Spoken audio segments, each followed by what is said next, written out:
तारीख थी 8 मार्च 2014, रात के 12:41। मलेशिया के कुआलालंपुर एयरपोर्ट से MH370 प्लेन उड़ान भरते हैं। इस प्लेन में 227 पैसेंजर और 12 क्रू मेंबर सहित 239 लोग सवार हैं। प्लेन को उड़ा रहे हैं 27 साल के कैप्टन फारिक हामिद। यह उनकी आखिरी ट्रेनिंग फ्लाइट है और इसके बाद वह फुली सर्टिफाइड पायलट बनने वाले हैं और उनके साथ मौजूद है 53 साल के pilot in command Zaharie Ahmad Shah, जिन्हें मलेशियन एयरलाइंस में सबसे सीनियर कैप्टन में से एक गिना जाता है। प्लेन को 6 घंटे का सफर तय करते हुए सुबह 6:30 बजे चीन की राजधानी बीजिंग एयरपोर्ट पहुंचना है।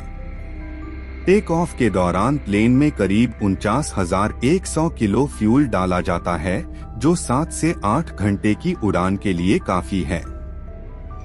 दूसरी तरफ मौसम भी बिल्कुल साफ था। सब कुछ ठीक चल रहा था। प्लेन को टेक ऑफ किए 38 मिनट हो चुके थे और प्लेन वियतनाम एरोस्पेस में प्रवेश करने वाले थे। कैप्टन जाहिरी मलेशियन ATC के साथ कांटेक्ट करते हैं। वे बताते हैं कि प्लेन अभी 35,000 फीट पर फ्लाई कर रहा है और फिर गुड नाइट विश करते हैं। कैप्टन जाहिरी भी रिप्लाई करते हैं, गुड नाइट मलेशियन 370। इसके बाद उन्हें वियतनामी एयर स्पेस कंट्रोलर से संपर्क करना था, लेकिन आखिरी चेक इन के 2 से 3 मिनट बाद ही प्लेन मलेशिया और वियतनाम दोनों की रेडार स्क्रीन से गायब हो जाता है। मलेशियन ATC को लगता है प्लेन वियतनामी एरोस्पेस में प्रवेश किया है, तो शायद इसीलिए रेडार से गायब हुआ होगा। इधर वियतनामी एयर स्पेस कंट्रोलर नोटिस करते हैं कि MH370 जो वियतनाम एरोस्पेस में प्रवेश किया था, अचानक से रेडार से गायब हो गया है।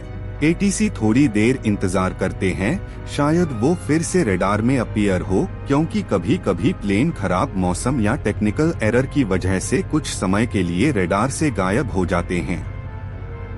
काफी समय बीत जाता है, लेकिन प्लेन ना तो रेडार में आता है और ना ही प्लेन कम्युनिकेट करने की कोशिश करते हैं। इसके बाद Vietnam ATC Malaysian air traffic control को इन्फॉर्म करते हैं कि प्लेन रेडार से डिसअपीयर हो गया है, लेकिन ATC इस बात पर कोई खास एक्शन नहीं लेते हैं। सुबह 6:30 जब तक प्लेन को बीजिंग एयरपोर्ट पर लैंड कर जाना चाहिए था, लेकिन वहां इस समय तक MH370 प्लेन लैंड नहीं करता है। इसके बाद मलेशियन एयरलाइंस हरकत में आ जाती है और जल्दी ही एक सर्च रेस्क्यू ऑपरेशन कंडक्ट किया जाता है। 7 देशों के 34 शिप और 28 एयरक्राफ्ट इस सर्च ऑपरेशन में शामिल होते हैं, लेकिन MH370 का कोई नामो निशान नहीं मिलता। इसके बाद खोज का दायरा बढ़ाया जाता है। 4 दिन बाद 14 मार्च 2014 को ऑस्ट्रेलियाई समुद्री सुरक्षा प्राधिकरण दक्षिणी हिंद महासागर में MH370 की खोज के कोऑर्डिनेशन की जिम्मेदारी संभालते हैं। 22 सैन्य विमानों और 8 देशों के 19 जहाज लगभग 4.6 मिलियन वर्ग किलोमीटर से अधिक की एरिया को छान मारते हैं। इस खोज में और भी देश जुड़ते हैं। फंड जारी किया जाता है। ये दुनिया का सबसे बड़ा सर्च ऑपरेशन बन जाता है, जिसमें 30 से ज्यादा देश भाग लेते हैं, जिस पर लगभग $200 मिलियन खर्च किए जाते हैं। लेकिन प्लेन का कुछ पता नहीं चलता है। अब सवाल उठता है कि आखिर इतना बड़ा एरोप्लेन 239 लोगों के साथ कहाँ गायब हो गया। इस पर लोगों द्वारा कई थ्योरी सामने आई, जैसे क्या इस प्लेन को आतंकवादियों द्वारा हाईजैक कर लिया गया।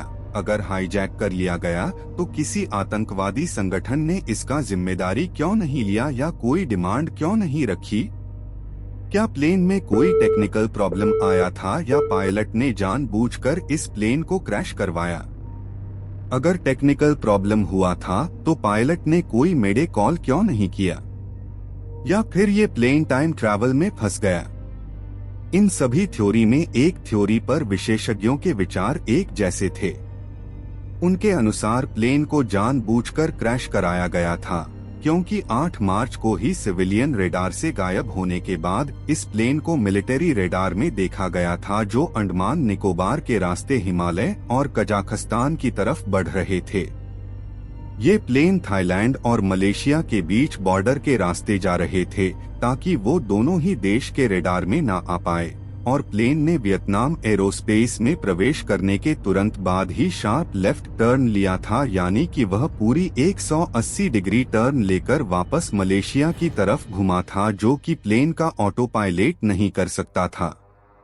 सेम इसी लोकेशन पर प्लेन रेडार से गायब हुआ था, जबकि सैटेलाइट के अनुसार उस वक्त पायलट का प्लेन पर पूरा कंट्रोल था। एक्सपर्ट्स का मानना है पायलट ने जानबूझकर ट्रांसपॉन्डर को ऑफ किया होगा ताकि वो रेडार से गायब हो सके। लोगों का ये भी मानना है कि कैप्टन जाहिरी की मानसिक संतुलन ठीक नहीं थी, वो सुसाइड करने के लिए ऐसा किए हैं, लेकिन इस बात का कोई पुख्ता सबूत नहीं मिला है। विमान तो नहीं मिला, पर इसके टुकड़े मिलने के दावे जरूर किए जाते रहे। मॉरिशस, मेडागास्कर, तंजानिया और दक्षिण अफ्रीका में समुद्र से विमान का मलबा मिलने का दावा किया गया। मेडागास्कर के एक मछुआरे के घर पर लैंडिंग गियर दरवाजा मिला था। विशेषज्ञों के मुताबिक यह पहला सबूत है जो जाहिर करता है कि MH370 के पायलट विमान को नष्ट करना चाहते थे। जांच के प्रमुख मार्टिन डोलन का कहना है कि यह सब सोची समझी साजिश थी। विमान के गायब होने के 3 साल बाद 2017 में इस सर्च ऑपरेशन को आधिकारिक तौर पर बंद कर दिया जाता है। अभी तक इस विमान की कहानी रहस्यमय है। दोस्तों, ये कहानी आपको कैसी लगी हमें कमेंट में जरूर बताएं, और भी ऐसे रोचक और रहस्यमय कहानियों के लिए चैनल को सब्सक्राइब करें।